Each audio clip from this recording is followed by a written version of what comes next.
Problem note करो इसमें। Show that the set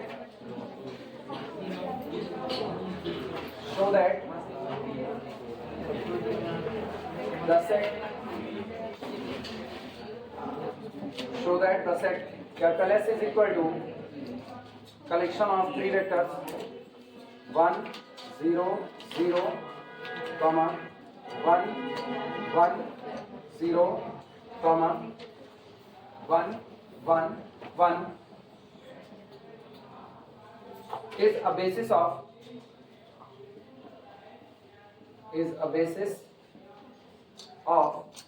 R3 over R is a basis of R3 over R. Hence find the coordinate of the vector. Hence find the coordinate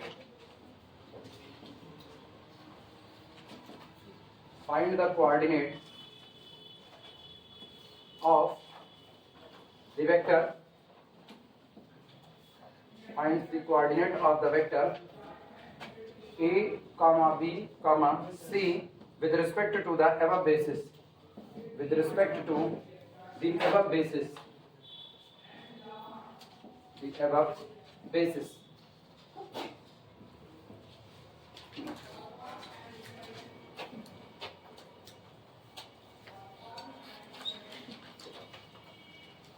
numerical में कहा गया है कि आपको एक capital S एक सेट दिया जाता है।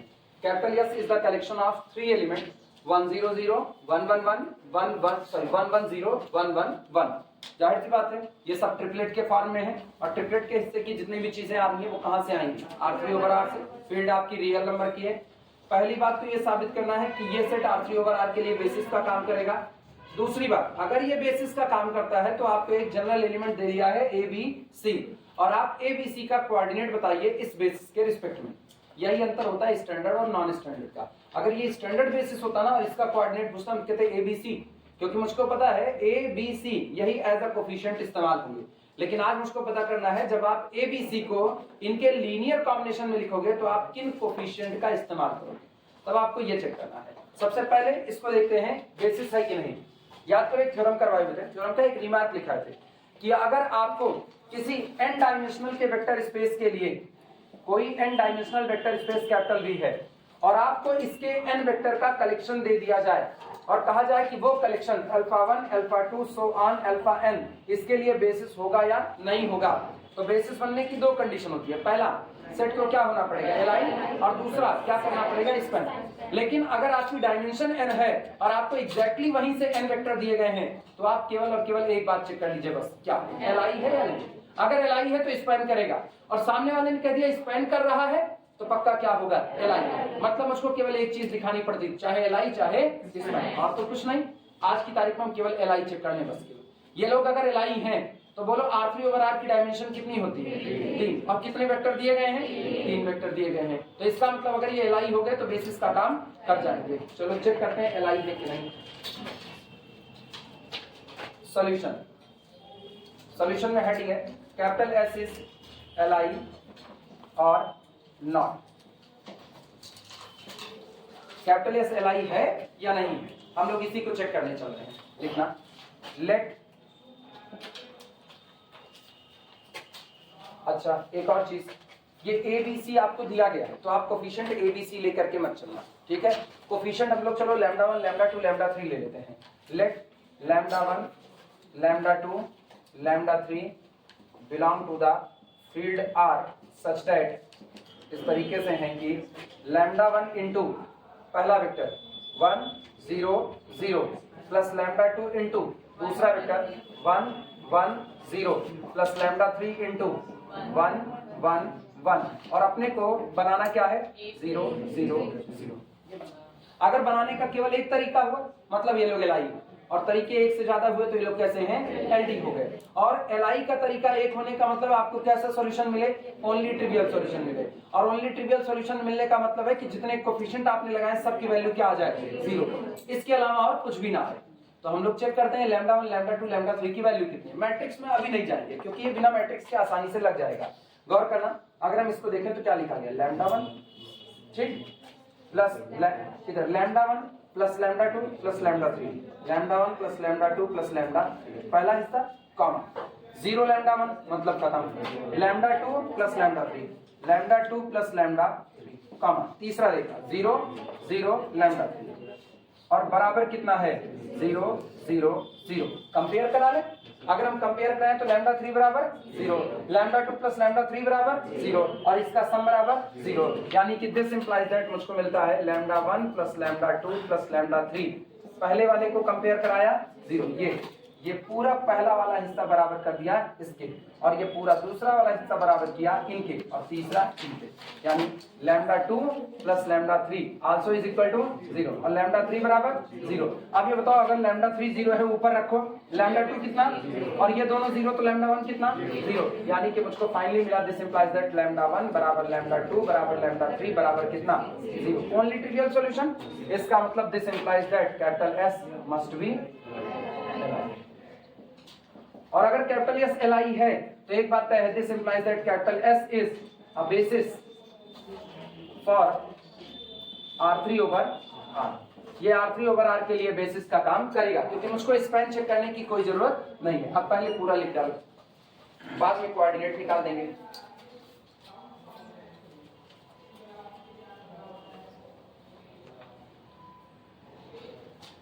ये कोऑर्डिनेट का आर्टिकल जानबूझ करके उधर छोड़े हुए थे, इसको ट्रांसफॉर्मेशन में डालते हैं। कल को हम लोग इसी को डील करेंगे ट्रांसफॉर्मेशन के तौर पर।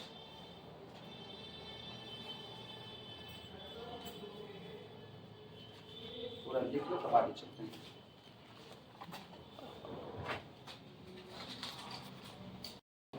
चलो शुरुआत है। अब बारी है कोऑर्डिनेट निकालने, लिखना हेडिंग डाल देना कोऑर्डिनेट ऑफ अल्फा, और मेरा अल्फा कौन है A B C with respect to the basis B, लेकिन मेरा बेसिस कौन है S। ये लिखने चल रहे हैं हेडिंग का। अब तो समझ गए ना क्या लिखा गया है, coordinate of ABC with respect to the basis S, heading पढ़ी हुई है। अब हम लोग एक काम करेंगे, हम लोग ABC को उठा करके इनके लीनियर कॉम्बिनेशन में लिख देंगे। लिखना let A B C can be written as, क्या माना जाए, लैम्डा 1 लैम्डा 2 लैम्डा 3, वो तो मान चुके थे। कुछ और नया x1 x2 x3, वो अच्छा लगेगा हमें अच्छा लगेगा। x1 into 1 0 0 plus x2 into 1 1 0 plus x3 into 1 1 1। लिखो let ABC is equal to this. ये याद रखना, हम लोग थ्योरी जानते हैं कि जब आप किसी एलिमेंट को बेसिस एलिमेंट के लीनियर कॉम्बिनेशन में लिखते हो तो जो आप जो कोफिशिएंट इस्तेमाल करते हो वही कोफिशिएंट बेसिस के रिस्पेक्ट में इस दिए गए पॉइंट का क्या बनता है, कोऑर्डिनेट। मतलब कल को हमारा कोऑर्डिनेट क्या बनेगा, x1 x2 और x3। तो कुल मिला के हमको x1 x2 x3 की वैल्यू निकालनी है, कितनी आएगी। This implies that A B C is equal to इधर से x1 plus x2 plus x3 comma x2 plus x3 comma x3, यही आएगा। यानी this implies that x1 plus x2 plus x3 is equal to कितना A। अगला बोलना x2 plus x3 is equal to कितना B और x3 इज इक्वल टू कितना C।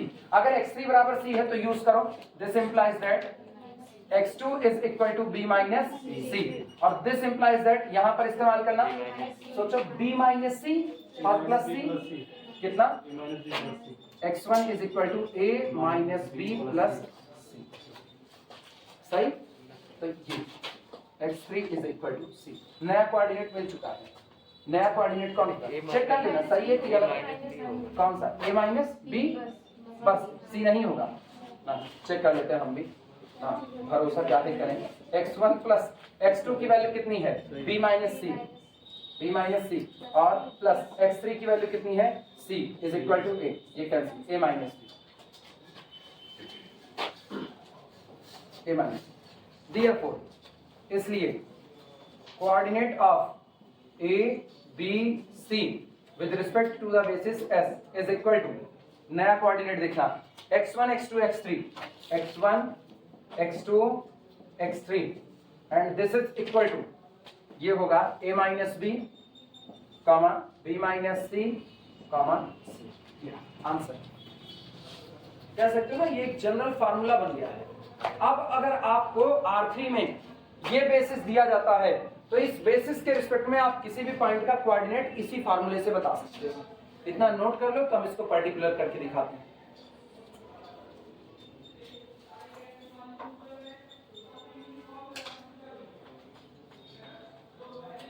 कोई कंफ्यूज तो नहीं है? कोऑर्डिनेट ऑफ वेक्टर क्या होता है?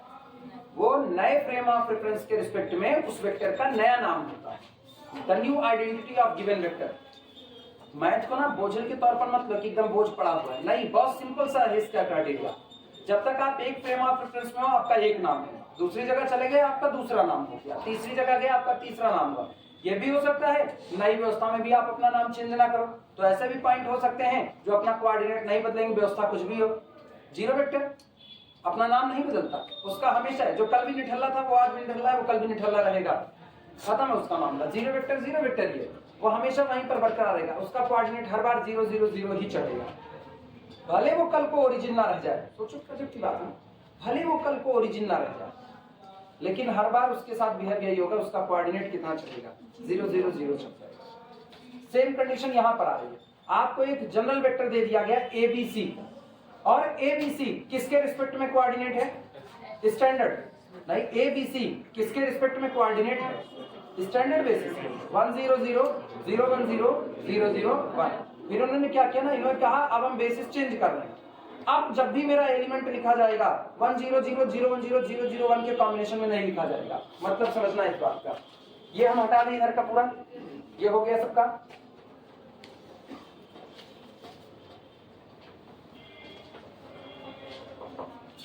बिल्कुल ना, जैसे टीम चलती है ना, टीम लीडर होता है, टीम कोच होता है, तो लीडर है कोच है, ये दोनों मिलकर के पूरी टीम की व्यवस्था को मेंटेन करते हैं।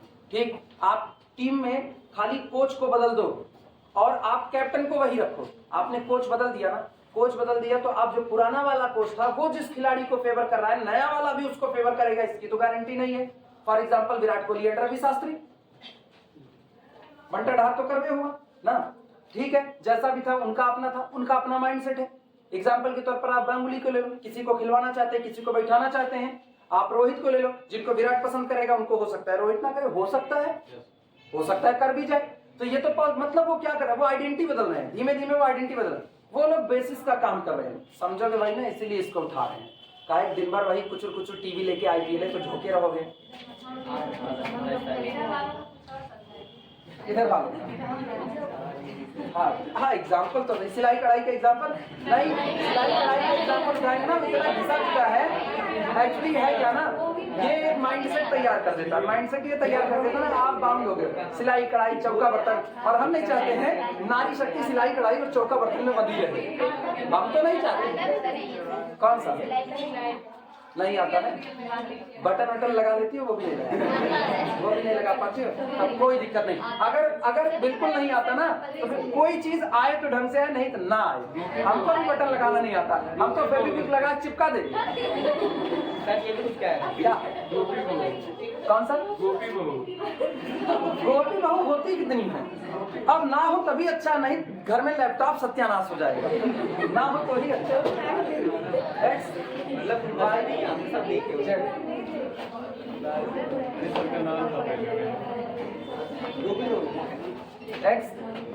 Y Z हमारे जैसी गोपी बहू होने लगे ना तो कोकिला बेचारी फांसी लगा देगी। मेरी मम्मी कहती है भले भैया तू बिटिया ना गया ना रोज शिकायत हो, तुम कहे आवत का है, वे सब पहुंचावे लायक रह जाते तब आवत ना। जब ये पहला सिस्टम है, पहले सिस्टम में स्टैंडर्ड बेसिस लिया गया 1 0 0 0 1 0 0 0 1। नया सिस्टम है, नए सिस्टम में ना एक्सेस अपनी ठीक ठाक है, X axes Y axes Z axes, लेकिन आज ना बेसिस बदल दिया गया। आज सोचो बेसिस को किसको ले रहे हैं? बेसिस कौन होता है? बेसिस वो लोग होते हैं ना कि आप कहते हो कि सेट का हर एलिमेंट उन्हीं के लीनियर कॉम्बिनेशन में लिखना है, सेट का हर एलिमेंट उन्हीं के लीनियर कॉम्बिनेशन में लिखना है। इधर अगर आप कोई एक पॉइंट उठाते हो 2 3 4, तो ये पॉइंट दुनिया जानेगी कि ये पॉइंट 2 3 4 इन 3 लोगों से मिलकर के बना हुआ, 3 लोगों से। इसमें इसकी कई यूनिट ली गई है, 2 यूनिट। 2 3 4 2 कौन है? X access. यक्स एक्सेस पर कई यूनिट ली गई? 2 यूनिट। तो 2 यूनिट का मतलब 1 0 0 और आगे एक और 2 0 0 लिया गया। कई यूनिट ली गई है y की? 3। मतलब y एक्सेस पर कितना स्टेप चले हो? 3। तो पहले x पर 2 चले, फिर y पर कितना चले? 3, और फिर z पर कितना चले? 4। इस तरीके से आपने पॉइंट को बनाया, इस तरीके से पॉइंट बनाया। मतलब आपके लिए बेस का काम कौन कर रहा है? ये लोग कर रहे हैं। ये लोग आपको रास्ता बता रहे हैं कि आप इतना इतना यूनिट चलो। सोचो मेरा स्टैंडर्ड बेसिस ये है, स्टैंडर्ड बेसिस ये। तब कहते हैं ना, अगर हमको किसी ने कहा पॉइंट है 8 9 7, बताओ कैसे इस पॉइंट को, कहां है ये पॉइंट, कैसे चला जाए? तो ये लोग बेसिस है ना, ये लोग कहेंगे सुनो यक्स एक्सेस पर 8 दूरी चले आओ, तो यक्स एक्सेस पर हम 8 कदम चल दिए। उसके बाद बारी हुई y पर कितना चले, कहा y पर 9 चलो, सामने की तरफ y पर 9 चल दिए। फिर कहा z पर कितना चलो, 7, ऐसे उड़ गए हवा में, 7 चले गए। अब हवा में आकर के लटक गए चमगादड़ खान, और वो मेरा अब पॉइंट है। हम पहुंच गए उस जगह पर जहां पर हमको पहुंचना था। कौन रास्ता बताया? ये लोग परिवार के मुखिया का काम कर रहे हैं। मुखिया मुख सो चाहिए, खान पान सो एक।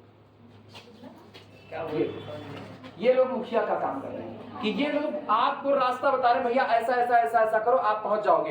तो ये लोग आपको आपकी पहचान दे रहे हैं। वास्तविकता में ये लोग आपको आपकी पहचान दे रहे हैं। आप कहां के हो वहां तक आपको पहुंचाने का काम ये बेसिस वाले लोग कर रहे हैं। इसीलिए कहा जाता है ना, बेसिस आपको बहुत कुछ देता है। तो जो एलिमेंट होता है ना, वो बेसिस के लीनियर कॉम्बिनेशन में लिखा जाता है। अब मुखिया बदल गया, पहुंचाने के रास्ते भी बदल गए। अब सोचो नए वाले बेसिस में, जरा नया वाला बेसिस बोलो क्या था? 1 0 0 1 1 0 1 1 1। अब नया बेसिस ये है। तो सोचो एक लोग तो वही रहे, परिवार में एक मेंबर वही रहा, 1 0 0। दूसरा मेंबर बदल गया। दूसरा मेंबर अब एक्सेस पर नहीं बैठा है, बल्कि दूसरा मेंबर जिसको आपने मेन जिम्मेदारी दी हुई है वो आपके एक्स वाई प्लेन में बैठा है। और एक्स वाई प्लेन में एक्स पर 1 वाई पर 1, मतलब यहां बैठा है 1 1 0। और तीसरा वाला हवा में लटका है 1 1 1। लटका भी नहीं सकते हम लोग उसको अभी फिलहाल, ऐसा कहीं यहाँ पर 1 1 1। अब जितने लोग हैं ना, जितने लोग हैं उनको ये लोग रास्ता दिखाएंगे। अब ये लोग रास्ता दिखाएंगे। अब सोचो, अब अगर कोई पॉइंट हम ले रहे हैं, मान लो 2 3 4 लिया, तो रास्ता, अब रास्ता ना पहले रूल निकाल लिया हम लोगों ने। 2 3 4 ये कौन है? A B C। लेकिन ये लोग अभी किसके रिस्पेक्ट में है? पुरनके वाले बेसिस के। तो नए में देखो इनकी पोजीशन क्या होगी। नए में ये किस नाम से जाना जाएगा? नए में इसका नाम होगा coordinate of this with respect to the basis capital S। कितना? A minus B 2 minus 3। उसके बाद फिर अगला कौन? B माइनस C, यानी कि B माइनस C 3 माइनस 4। और अगला कौन है? C 4 का 4, यानी कि -1 और कितना 4। मतलब कल को जो पॉइंट पुराने वाले कैप्टेंसी जो थी, पुरानी कैप्टेंसी 1 0 0 0 1 0 0 0 1, उनके रिस्पेक्ट में जिसको हम 2 3 4 कहते थे, जब आप पूरा का पूरा बेसिस चेंज कर दिए तो अब वो लोग जिस नाम से जाने जाएंगे वो कौन है? -1 और पूरा नाम ही बदल गया। ये होती है ना, आपको एक नई आइडेंटिटी मिल गई। अब आप नए आइडेंटिटी, नए नाम हो, जेम्स बॉन्ड 007, चाहे घर में अपना कुछ ना चले, लेकिन है हम लोग जेम्स बॉन्ड। ये बात। अगर आपको फिर कोई पॉइंट इधर का दिया गया, -1 -2 -3, ये पॉइंट दिया गया। अब सोचो नए वाले के रिस्पेक्ट में यही पॉइंट क्या बन जाएगा? नए रिस्पेक्ट मतलब जब आप नए बेसिस के कॉम्बिनेशन में इनको लिख रहे हो तो आप किस कोफिशिएंट का इस्तेमाल करोगे? जब आप इनको स्टैंडर्ड बेसिस के रिस्पेक्ट में लिखने जाओगे तो यही कोफिशिएंट बन जाएगा। लेकिन जब आप नॉन स्टैंडर्ड के रिस्पेक्ट में जाओगे तो क्या कोफिशिएंट फिर यही बनेगा? अब कोफिशिएंट बदलेगा, वही कोफिशिएंट आपकी नई आइडेंटिटी है। अब आप क्या लिखोगे? अब आप लिखोगे कितना? नहीं, पहले A माइनस B से बोले, -1 -2, ये बना। फिर कौन होगा? B माइनस C, -2 -3, और ये कौन? -3। मतलब आप जो कोफिशिएंट इस्तेमाल करोगे वो कोफिशिएंट होगा +1 +1 -3। अब आप इन कोफिशिएंट का इस्तेमाल करोगे। आई बात समझ में? यही होता है किसी एक दिए गए वेक्टर का किसी दिए गए बेसिस के रिस्पेक्ट में कोऑर्डिनेट। तो कोऑर्डिनेट कुछ और नहीं होता, वैसे कहोगे तो कोऑर्डिनेट आपकी आइडेंटिटी है, और मैथमेटिकली कहोगे तो उस नए बेसिस के रिस्पेक्ट में जब आपको लीनियर कॉम्बिनेशन में लिखा जा रहा होगा तो जिन कोफिशिएंट का इस्तेमाल किया जाएगा वही कोफिशिएंट ही आपके क्या कहलाते हैं? कोऑर्डिनेट कहलाते हैं। क्लियर हुआ? किसी को कोई डाउट इसमें? चले आगे बढ़े। एरो क्यों बनाया हुआ है? किस पर? एक्सिस पे। ये वाला नहीं, एक्सिस पे। एक्सिस पे, एक्सिस ऐसे बढ़ रही है इधर, फिर इधर। हम नेगेटिव का बनाया नहीं, अदरवाइज हम नेगेटिव वाला भी बना देते हैं। और उसमें सर किसमें? इसमें? अरे ये उल्टा बना दिया, ऐसा बना, ऐसा। उसका कोई मतलब नहीं, वो तो हम ऐसे ही बना देते हैं। अपने अंदर कभी कभी पिकासो घुस जाते हैं, कभी कभी।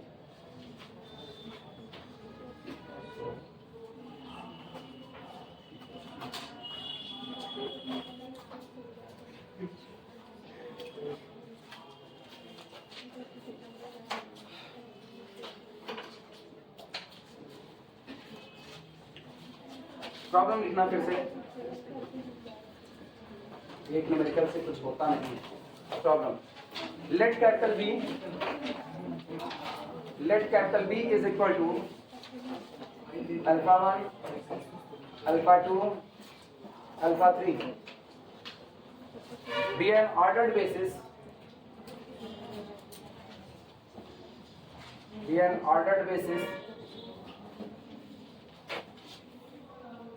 for R3 over R, ordered basis of R3 over R, where जहां पर where alpha 1 is equal to vector alpha 1 is equal to 1 0 minus 1, vector alpha 2 is equal to 1 1 1, vector alpha 3 is equal to 1 0 0। ये रहा।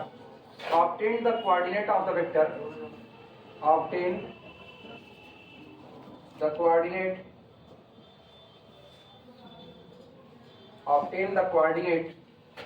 of the vector, obtain the coordinate of the vector A, B, C in the ordered basis,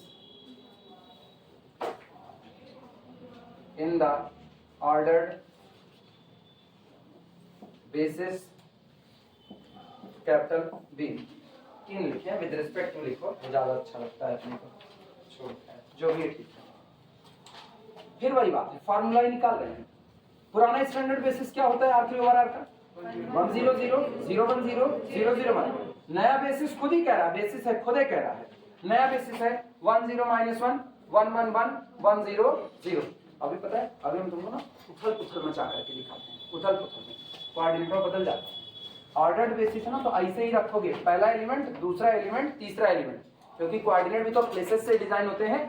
पहला place, दूसरा place, तीसरा place. जब आप इनकी position interchange करोगे ना, तो आपके कोऑर्डिनेट बदल जाएंगे। इसीलिए नाम जोड़ा जाता है ऑर्डर्ड बेसिस, तभी नाम जोड़ते हैं ऑर्डर्ड बेसिस। सॉल्यूशन, पिछली बार की तरह इस बार मुझको एलआई तो नहीं प्रूव करना। पिछली बार एलआई दिखाना था, क्योंकि पिछली बार कहा था so that it is the basis and then find out the new coordinate, तब आप नया कोऑर्डिनेट। आज तो नहीं कहा, आज तो खुद ही आप कह रहे हो let capital B be the ordered basis of R3 over R। माना वो ऑर्डर्ड बेसिस है, मान लिया, तो हमको सब थोड़े चल रही है कि हम उसको साबित करें। मान लिया ऑर्डर्ड बेसिस है, चलो उठा करके लिखते हैं किसका मांगा हुआ है, ABC का नया कोऑर्डिनेट मांगा है। हेडिंग डाल देना, coordinate of ABC with respect to the basis B, heading dash.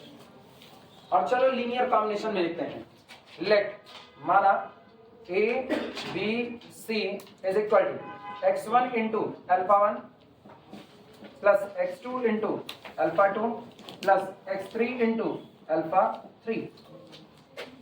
This is equal to x1 into, यानी this implies that ABC is equal to x1 into alpha 1. alpha 1 कितना है? 1 0 minus 1, ठीक है, plus x2 into alpha 2 कितना है? 1 1 1, और alpha 3 यानी कि x3 इंटू 1 0 0। और सोचो मुझको 3 इक्वेशन बनेंगे, मुझको 3 इक्वेशन मिलेंगे, बनेंगे नहीं।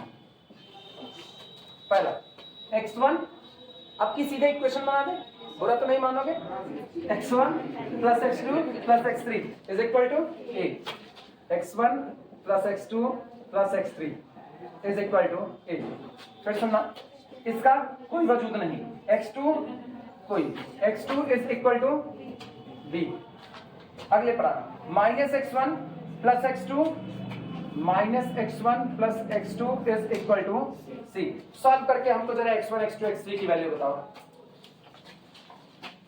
और सही सही बताना, हम चेक नहीं करेंगे।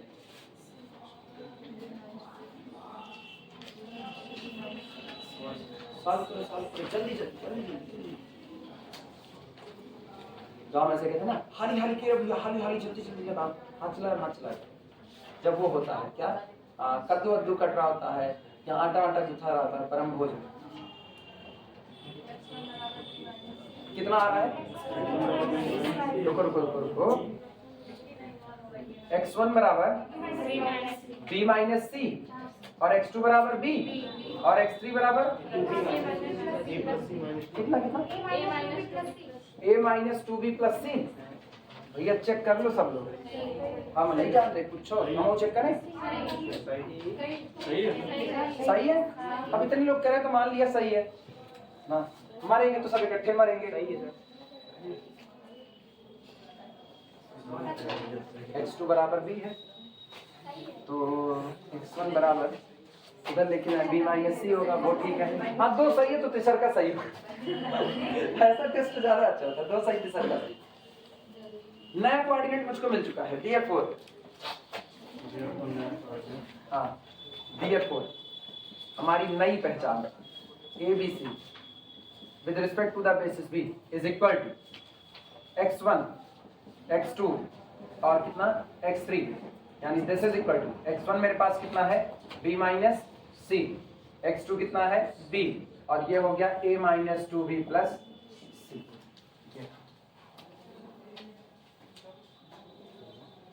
ये नया कोऑर्डिनेट है विद रिस्पेक्ट टू नए का बेसिस। आपसे लोग ऐसे कुछ भी, हम लोगों की अंग्रेजी ऐसे ही है, और हम किसी का अंग्रेजी नहीं खराब कर रहे हैं, तुम लोग अपनी अंग्रेजी अपने पास रखो। हम नहीं, मेरा कौन सा सर, आप कौन ग्रहण है, मतलब तुम लोग तो हमको बदनाम कर रहे हो, कह रहे हो आप ग्रहण है।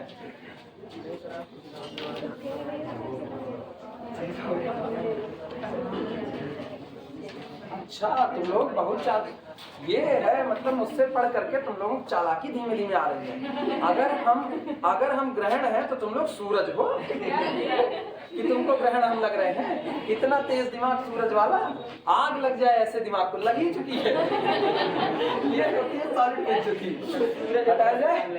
हाँ लगती नहीं, उसमें लगी रहती है पहले से ही सर। हाँ, तभी तुम लोग बड़े पुरे रहते हो। लेकिन असर आप पे दिख रहा है। किसका? नहीं मेरे तो वो सौर एनर्जी की ज्वालाएं हम उसको झुलसा देती हैं। सुनो अब बात सुनो, अब इसके हिसाब से आना। अब अगर मुझको कोई पॉइंट दिया गया है 2, 3 और 4, ये पॉइंट दिया गया है, तो ये तो स्टैंडर्ड बेसिस के रिस्पेक्ट में कोऑर्डिनेट होगा। अगर आप नॉन स्टैंडर्ड बेसिस के रिस्पेक्ट में चले जाओगे, मतलब आपने बेसिस बदल दिया, तब इसको नॉन स्टैंडर्ड बेसिस जो दिया गया था, क्या दिया गया था नॉन स्टैंडर्ड वाला, 1 0 -1 और 1 1 1 और 1 0 0। ये सामने वाला कहा ना कि 2 3 4 को इनके लीनियर कॉम्बिनेशन में लिख करके दिखाइए। हम बहुत इत्मीनान से करेंगे, हम सीधे यहाँ पर लिख देंगे 1 0 -1, यहाँ लिख देंगे 1 1 1 और यहाँ पर लिख देंगे 1 0 0। आगे ये बात हुई कोफिशिएंट क्या लगाया जाए, कोफिशिएंट क्या लगाया जाए। अब यहां से मिलेगा रूल b माइनस सी यानी 3 - 2 सर 3 - 4। अच्छा b माइनस सी 3 - 4 -1, ये कोफिशिएंट आया। अगला क्या लगेगा, b लगेगा, b का मतलब 3 पूरा। अगला a minus 2b plus c, तो a minus 2b plus c, 4 2 6 और ये 6 लिख दिया तुरंत का तुरंत। अदरवाइज ना बार बार हमको इक्वेशन सॉल्व करना पड़ता। अभी हमने एक जनरल लिख दिया ABC, और ABC को नए कोऑर्डिनेट के रिस्पेक्ट में, या कह सकते हैं नए बेसिस के रिस्पेक्ट में किस तरीके से लिखेंगे, उसके लिए आपको रूल मिल चुका है। कोफिशिएंट क्या लगेंगे, b minus C b a minus 2b plus c। ये आपको एक हिसाब से ना कोफिशिएंट ही बता रहा है कि आप किस तरीके से लिखोगे। अब ये सामने तैयार है, मतलब 2 3 4 का बेसिस बी के रिस्पेक्ट में जो कोऑर्डिनेट है वो है -1 3 6। जब तक स्टैंडर्ड बेसिस के लिए देखोगे आपकी आइडेंटिटी है, नॉन स्टैंडर्ड बेसिस के रिस्पेक्ट में देखोगे तो आपकी आइडेंटिटी ये। आइडेंटिटी का मतलब वो आइडेंटिटी नहीं एडिशन के रिस्पेक्ट में मल्टीप्लिकेशन, पहचान की बात कर रहे हैं। आपका नाम ये, आपका नाम ये। जब तक हम यहाँ हैं कोई मुझको नहीं कहेगा अनुभव उधर चले जाओ, अनुभव इधर चले जाओ, कोई नहीं कहेगा। तब तक कहेंगे सर एक मिनट सुनिए, बड़े सम्मान के साथ बात कीजिए, नई आइडेंटिटी है मेरा, नया with respect to basis new. ठीक, घर पर जाएंगे तो एक गिलास पानी लाओ, तो इसे कुकुर दूर दूर आती मतलब इज्जत नहीं रह जाएगी, इज्जत पे इज्जत है। अब ये बात समझ में आई कोऑर्डिनेट वाली।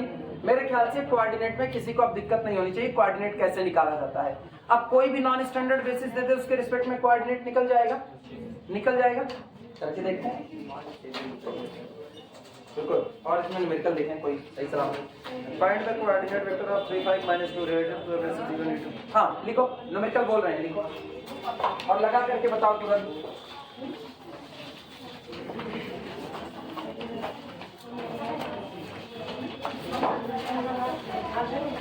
प्रॉब्लम है find the coordinate vector, find the coordinate, find the coordinate vector of 3 5 -2 relative to the basis, relative to the basis E1 E2 E3, E1 E2 E3 where जहां पर E1 is equal to 1 1 1, E2 is equal to 0 2 3 और E3 is equal to 0 2 -1। 3 5 -2 का coordinate निकालो इस दिए गए नए basis के रिस्पेक्ट में।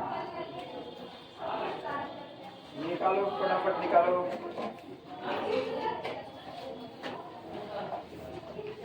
तुक्का बैठाना, बाकायदा बाई रूल निकालना कि बाई रूल के हिसाब से चलना है, उसके अलावा नहीं करना है।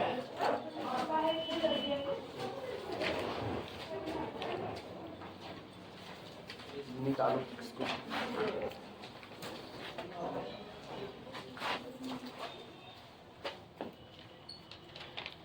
ना इसका आंसर 3 -1 2 है। जिनका आ रहा है ठीक है, जिनका नहीं आ रहा है वो लोग सुधार करें। ठीक, इस समय सबसे आसान मैथमेटिक्स पढ़ रही है, खाली बस तुमको कुछ नहीं करना, इक्वेशन सॉल्व करना। इतना नहीं सॉल्व कर पाओगे ना, मान करके चलो, फिर तो गड़बड़ बात है।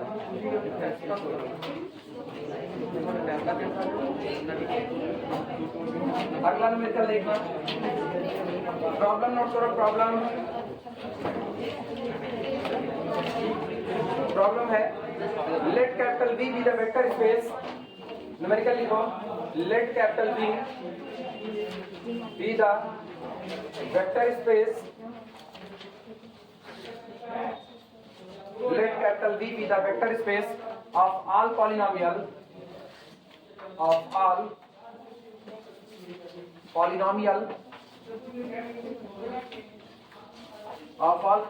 functions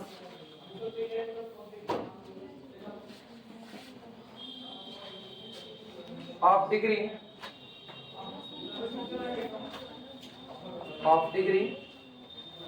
less than or equal to 2 from the field of real number R, from the field of real numbers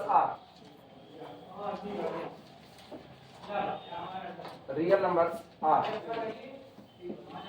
into itself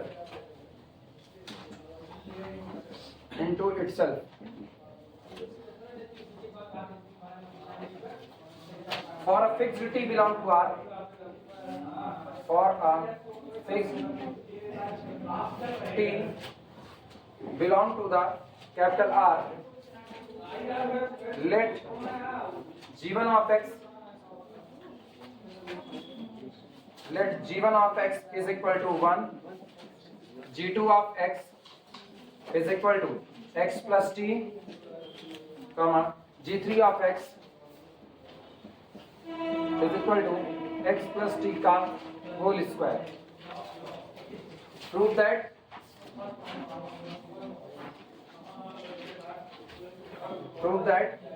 the collection G1, G2, G3, the collection G1, G2, G3 is a basis for capital V, is a basis for capital V, and obtain the coordinate of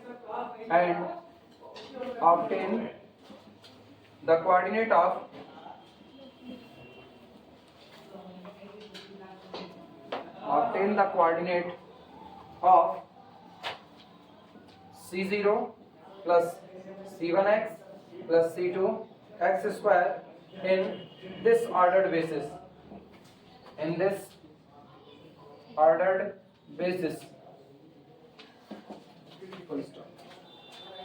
Note करो. Kazaran, let capital V be a vector space of all polynomial function of degree less than or equal to 2. कह रहे हैं जो आपका capital V vector space है वो collection of all polynomial है at most degree 2. Simple सी language, at most degree 2, अधिकतम 2 घात तक के जितने पॉलिनोमियल फंक्शन होते हैं उन सबको इकट्ठा कर लिया गया है. लेट माना capital V be the vector space, capital V एक वेक्टर स्पेस है ऑफ ऑल पॉलिनोमियल फंक्शन, जितने पॉलिनोमियल फंक्शन होते हैं उन सब का ऑफ डिग्री लेस देन और इक्वल टू 2.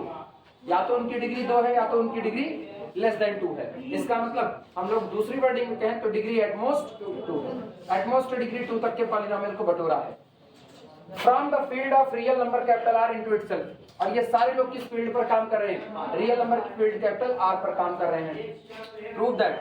फिर ये करें for fixed t belong to R, किसी एक particular fix real number t के लिए जो आपका G1 ऑफ x आ रहा है वो आपका कौन है? 1. मतलब एक मेंबर दे रहे हैं G1 ऑफ x पॉलिनोमियल ही तो है, वो कौन दे रहे हैं? 1, दैट इज द कांस्टेंट. इसके बाद G2 ऑफ x आपको दे रहा है x प्लस टी. ये t कोई भी एक रियल नंबर है, 2 हो सकता है, 3 हो सकता है, 4 हो सकता है, कुछ भी हो सकता है ये x प्लस टी. और G3 ऑफ x कौन है? x प्लस टी का होल स्क्वायर. तो आपको 3 पॉलिनोमियल दे दिया. पहला पॉलिनोमियल कांस्टेंट है, दूसरा वाला पॉलिनोमियल 1 डिग्री का है और तीसरा वाला पॉलिनोमियल 2 डिग्री का है. 3 दे दिया. अब आपसे कह रहा है prove that G1, G2, G3, ये जो तीनों पॉलिनोमियल आपको दिए गए हैं ये कैपिटल V के लिए किसका काम करेंगे? बेसिस का. कैपिटल V एटमोस्ट का डिग्री तक का पॉलिनोमियल है, 2 डिग्री तक का. स्टैंडर्ड बेसिस क्या होता है? 1x square. मतलब डायमेंशन कितनी होती है? 3 होती है. अभी भी देखो आपको 3 वेक्टर दिया गया है G1, G2, G3. कह रहे हैं ये G1, G2, G3 का कलेक्शन पहले तो साबित कीजिए बेसिस है. एक ही रास्ता है, क्या दिखा दें इसको? LI दिखा दें. अगर एक बात इसको LI दिखा दिए तो ये बेसिस बन जाएगा. और अगर ये बेसिस है तो आप C0 plus C1x plus C2x square का इसके रिस्पेक्ट में कोऑर्डिनेट निकालिए. कोऑर्डिनेट जब निकालने का है ना तो पढ़ो मत कोऑर्डिनेट, तुम ये पढ़ो C0 plus C1x plus C2x square को इनके लीनियर कॉम्बिनेशन में लिखना है और जो कोफिशिएंट लगाए जाएंगे मुझको वो कोफिशिएंट निकालना है. मतलब दिस इज इक्वल टू, सुना, this is equal to λ1 G1 plus λ2 G2 plus λ3 G3. और G1 G2 G3 दिया गया है, ये दिया गया है तो निकालना क्या है? λ1 λ2 λ3. वो आ गया, मुझको कोऑर्डिनेट मिल चुका है. क्लियर हुआ? लिख लो, शुरुआत करें.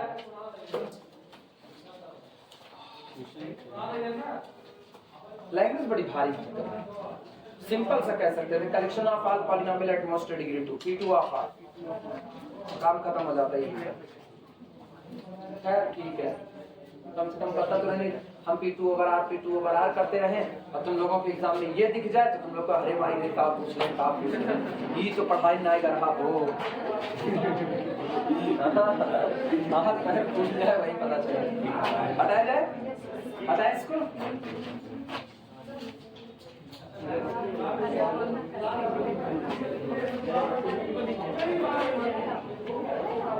चल, सबसे पहला काम LI दिखाना. ठीक, सबसे पहला काम LI दिखाना. सॉल्यूशन में हेडिंग डाल देना G1, G2, G3 is basis of capital V। पहले हम लोग दिखाने चल रहे हैं G1 G2 G3 बेसिस है किसका कैपिटल V का। लीनियर कॉम्बिनेशन बराबर कर दें किसके 0 के।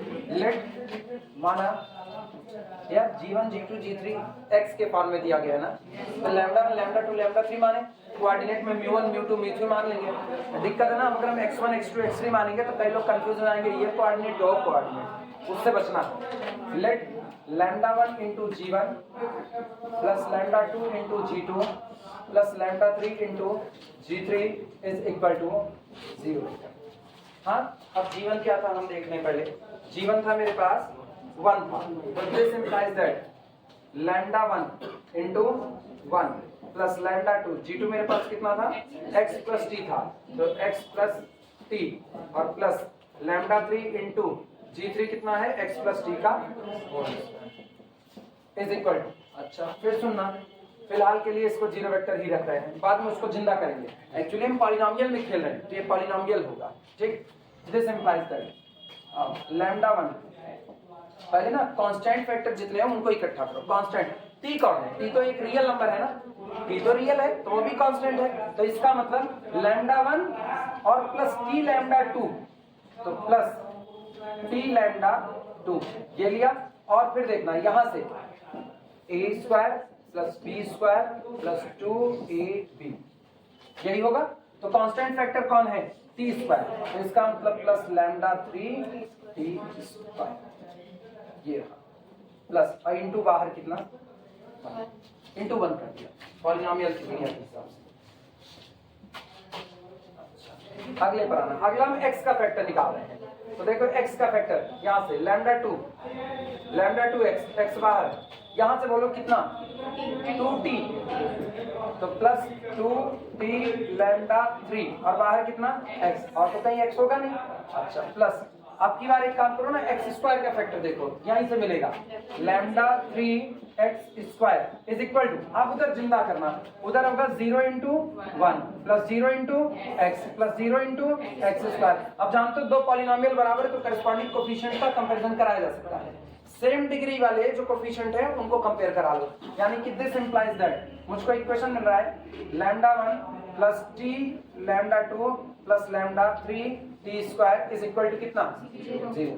यहाँ से मिल रहा है lambda 2 plus 2t lambda 3 is equal to 0, और इधर से मिल रहा है लैम्डा 3 इज इक्वल टू, अच्छा लैम्डा 3 0 है तो दिस इंप्लाइज दैट यहाँ से lambda 2 also is equal to 0, और लैम्डा 2 0 है लैम्डा 3 0 है तो लैम्डा 1 भी कितना है 0 है।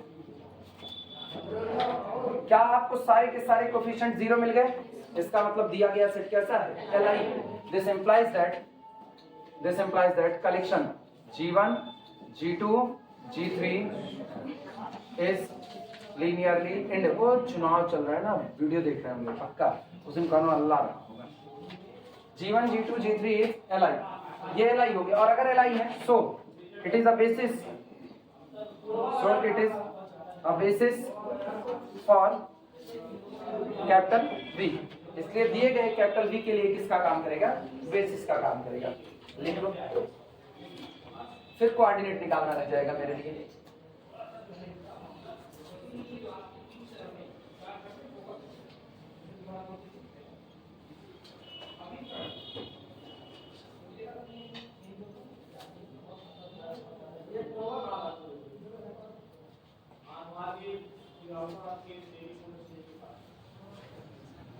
बस 10 मार्च के बाद ना सब ठंडे पड़ जाएंगे आराम, जिसको जीतना है जीत जाएगा, जिसको हारना है वो हार जाएगा, ये चर्चा बंद हो जाएगा। कब है 12 पे 10 पे ना, हम किसी को नहीं देते यार, हम वोट नहीं देते, हम बहुत जटिल आदमी है ना, हम नोटों को नहीं दबाते यार, क्या करेंगे नोटा पे दबा करके, नोटा लेकर के लोटा फोड़ेंगे, तो नहीं हो सकता है। आप जाते हैं? हम जाते नहीं करते यार, सही हम नहीं जाते, हमको गुस्सा लगती है नेताओं के नाम पे। अभी बताओ मतलब इनको सब जाहिलियत भरे हैं पूरे तरीके से। जब होता है मुद्दे पे बात नहीं करनी है किसी को, मुद्दे पे बात करेगा, रुको हमको चुनाव लड़ने का मुद्दे पे बात, हमको लड़ने आप क्या क्या कर लेंगे? सब करेंगे, मेरे 12 हाथ होंगे ना। रुक जाओ, मुझको चुनाव लड़ने दो। हम मंत्री बनेंगे, तुम सब लोगों को नहीं, अपना मुख्यमंत्री बनेंगे, तुम सब लोगों को ना मंत्रालय थमा देंगे, आग लगा देना उस मंत्रालय में। ऐसे हो नहीं, वास्तविकता में राजनीति में ना, राजनीति में पढ़े लिखे ढंग के लोगों को आना चाहिए।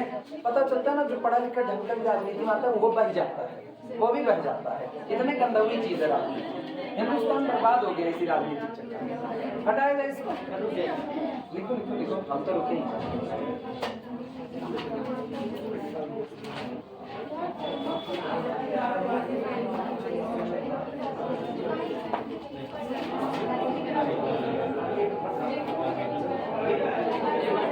और ये तो कोई कह नहीं सकता भैया वोट नहीं दे रहे हो तो सवाल पूछने का अधिकार नहीं है, ये तो कोई कह नहीं सकता ना भाई। अभी जैसे ये सामने जिससे रिकॉर्डिंग कर रहे हैं, ये मोबाइल खरीदी गई, 35,000 का मोबाइल पड़ा। जब इसका बिल मेरे हाथ में आता है तो 35,000 में मोबाइल सिर्फ और सिर्फ 30,000 का है, 5,000 उस पर टैक्स है। तो इसका मतलब हम टैक्स पेयर हैं। मतलब हम जब पैदा हुए होंगे, कोई भी बच्चा जब पैदा होता है ना, तो जब उसका डायपर खरीदा जाता है तो मतलब वो 1 नंबर 2 नंबर करके भी सरकार पर टैक्स चुका रहा है। तो इसका मतलब सवाल पूछने का हक तो उसको बनता है। और उसको यही बात समझनी है कि आप सवाल पूछ सकते हो, भले आप वोट दो ना दो वो एक अलग बात, वो आपकी मर्जी, आपको बाउंड नहीं किया। सवाल तो आप पूछ सकते हो। अगर हम पैसा चुका रहे हैं, इस देश में रह रहे हैं, तो सवाल पूछना मेरा जन्म सिद्ध अधिकार है। बिल्कुल हम पूछेंगे। वोट देना मेरा अधिकार है और अपने अधिकार का प्रयोग हम करेंगे, ये हम तय करेंगे, आप नहीं तय करेंगे। हम किसके ऊपर तय करेंगे? जितनी पार्टी है सब किसको, रेपिस्ट को टिकट दे देगी। उधर किसी के आप ज्ञान नहीं है ना, वहाँ सब बह गए हैं, चाहे बीजेपी हो, चाहे कांग्रेस हो, चाहे सपा हो, चाहे बसपा, सब एक जगह बहे हैं ना। टिकट किसको दे रहे हैं? रेपिस्ट को, डकैत को। अच्छा, जो नहीं है ना, वो टिकट पाने के बाद बनने को तैयार बैठा है, वो टिकट पाने के बाद बन जाएगा। रीजन है ना, नहीं हम काहे का उसमें नाम लेना, सब एक के खान तो है, सब एक के खान है। आप किसको क्या कहोगे? एक को कहोगे दूसरा का। जैसे अभी सपोर्टर वाले कहते हैं ना, जैसे वो गुलशन लड़ रहे हैं प्रतापगढ़ में, कुंडा में गुलशन लड़ रहे हैं, ठीक। अब पत्रकार मुंह में माइक ठूस करके पूछ रहा है ना, आप तो हिस्ट्री शीटर हो, ठूस करके पूछ रहे हो ना, तो दूसर क्यों तरफ या पूछ लो भाई, दोनों तरफ बैठे, जितने पार्टी लड़ रहे हैं दोनों तरफ पूछ लो, दोनों तरफ वही बैठे हुए हैं ना। कुछ कम है, कुछ ज्यादा है, किसी का दिख रहा है, किसी का नहीं दिख रहा है, इतने हैं ना। गलत तुम भी हो तो गलत वो भी है, ऑब्वियस सी बात है। अच्छा, सपोर्टर क्या होते हैं? सपोर्टर कहते हैं अगर इनकी बुराई की जाने लगी तो सपोर्टर दूसरे का 10 गुना ला करके सामने रख देंगे, उसको सामने रखने से तुम्हारे कम नहीं हो जाएंगे। अगर कोई हिस्ट्री शीटर है तो रहेगा, दूसरे का गिनाने से कम नहीं हो जाएगा। लेकिन इस बात को कौन समझेगा? समझने के तैयार नहीं, जाए चूड़ी भाड़ में ना।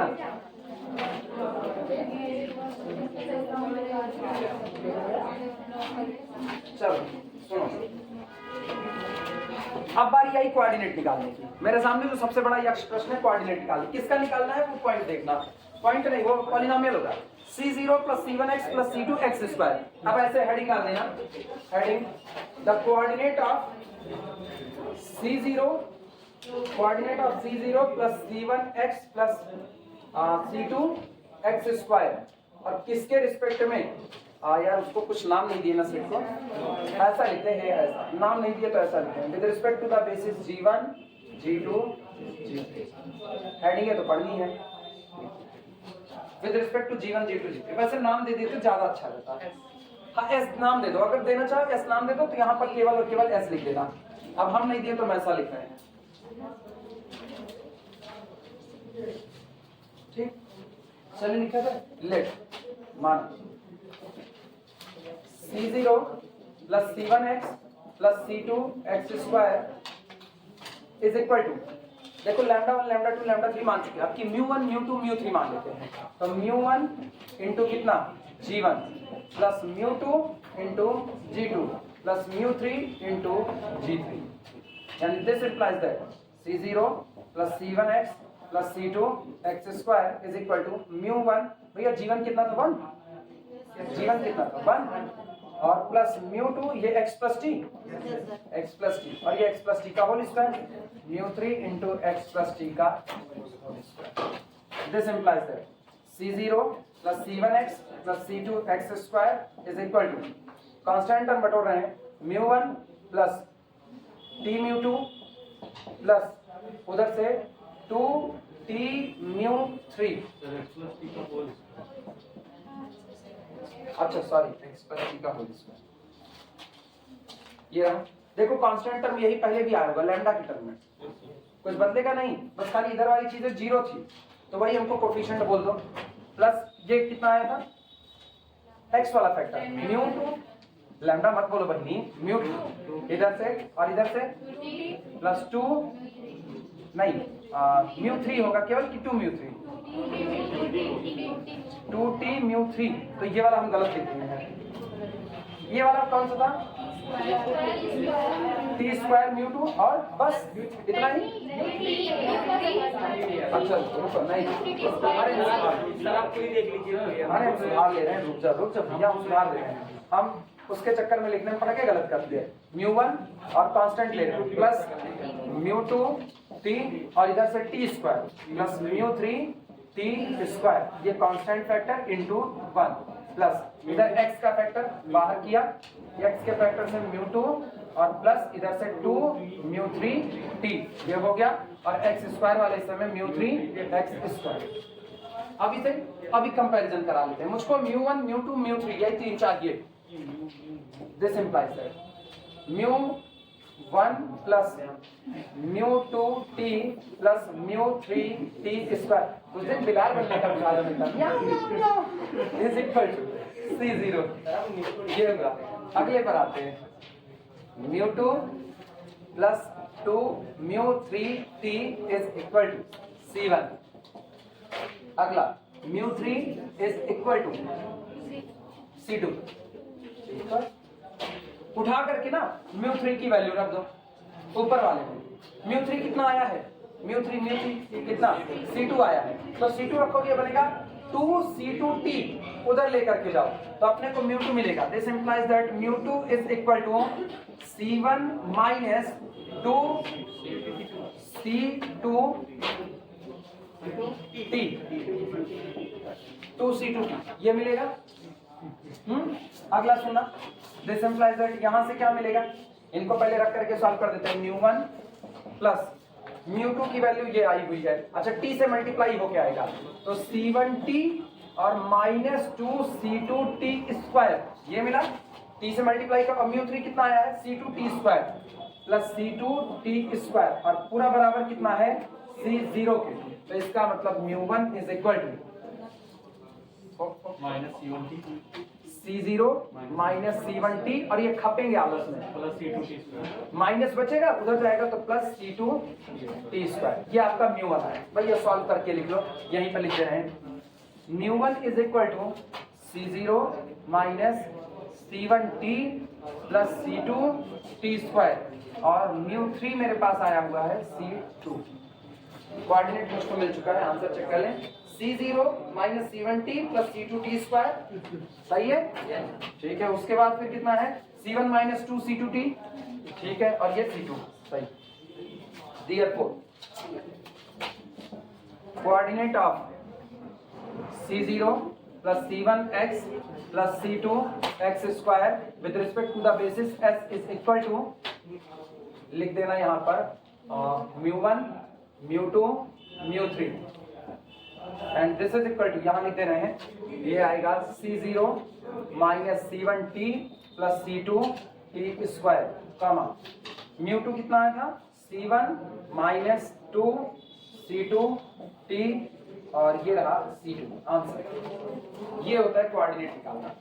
हम अपने हिसाब से किताब के भी कोऑर्डिनेट निकालने वाले सारे न्यूमेरिकल कर चुके हैं। हाँ 9:30 27 हो गए। हाँ वो ठीक, हम 9:30 पहले नहीं छोड़ेंगे, हम पहले कहे हैं ये क्लास मेरी 9:30 तक जानी है।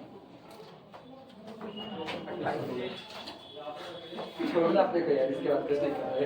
अरे अपनी क्लास में ना एक अधिकार बनाए रखना चाहिए, ऐसे छोड़ा नहीं। अब ये बताओ कोऑर्डिनेट वाले ना, सुनो, कृष्णा पब्लिकेशंस की किताब जो तुम लोग नॉर्मली रखे हुए हो, इसमें दूसरा तुम लोगों से करवा दिए, तीसरा चौथा हम लगा दिए, पहला वाला छूट रहा है, पहला वाला तुम लोग कर सकते हो, यही कॉम्प्लेक्स में पूछा है। पॉलिनोमियल तुमको थोड़ा मुश्किल लगता है, हम पॉलिनोमियल निपटा दिए। कॉम्प्लेक्स में तो केवल रियल और इमेजिनरी पार्ट का कंपैरिजन कराना है, एक न्यूमेरिकल खाली छोड़े हुए बस खाली, ठीक है। अब हम लोग आगे बढ़ेंगे। Rank nullity theorem most important, जो एग्जाम में पूछी जानी तय है। लॉन्ग में, लॉन्ग जानी रहे हो क्या नंबर का आता है? 10 नंबर का। तो अब रैंक नलिटी थ्योरम कंफर्म कराएंगे। कल कौन सा दिन है? कल शुक्रवार, कल बुधवार है ना। कल रैंक नलिटी थ्योरम की तरफ हम लोग बढ़ेंगे।